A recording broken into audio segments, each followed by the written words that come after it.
In this lesson, we're going to be building out a simulation of a login check.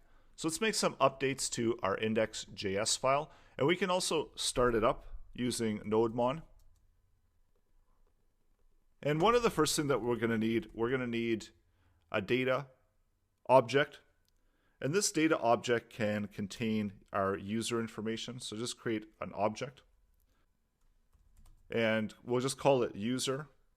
And then give the user a name. So we give it admin. So this is these are the parameters that we're going to be looking for on the login. Password. And also let's update our route for post. So just call it login.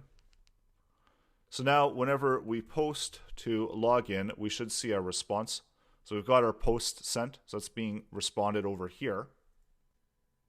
And let's also do a check to see what values are being passed within the request body.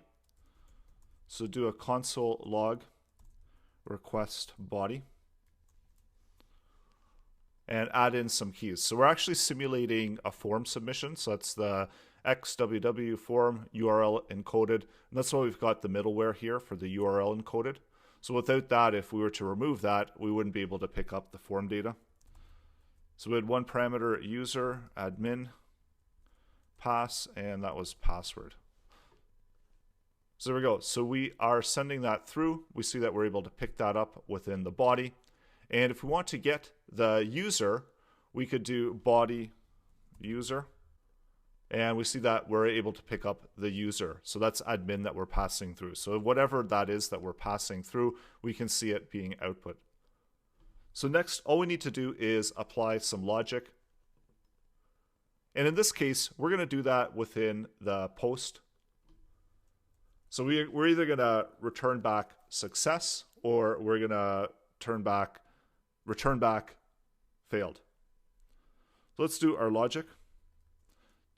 So this is just a regular condition check within JavaScript. So we've got user. And we're checking to see if data user, so this is information that's coming from our data object over here. And we're checking to see if it is equal to, and we can just grab, and if it is, then we're going to return back. So we can do a write, and then we can send that back. And we'll do it within an object format and quote around it, and status success. I'll do it within a JSON format. So there we go. So if we have the right user there, then we're going to return back status success. So there we go. So we've got status success. If we change our user, then we don't get anything back because we haven't output anything there yet. So instead of success, we know that if this is incorrect, we want to do fail. So let's try that out. So we get status fail, and when we update the user, and we get status success. So now if we were passing this into our front end, then we can make use of our response information. And of course, it's being written in a string format. So if we're retrieving this, then we could parse it and use it as JSON. And we'll also hook up the password. So we're going to check to see if the data user is this, and we're also going to check to see if the password matches. So that now both parameters are going to need to match in order for us to continue allowing the users access. So it's if password is wrong, then we get a fail. If password is right, and it matches our data that we have here within our data object, we get a success back. So go ahead and try it out for yourself. Next lesson, we're going to be hooking up index, creating an index page in order to run our front end code. So that's coming up next.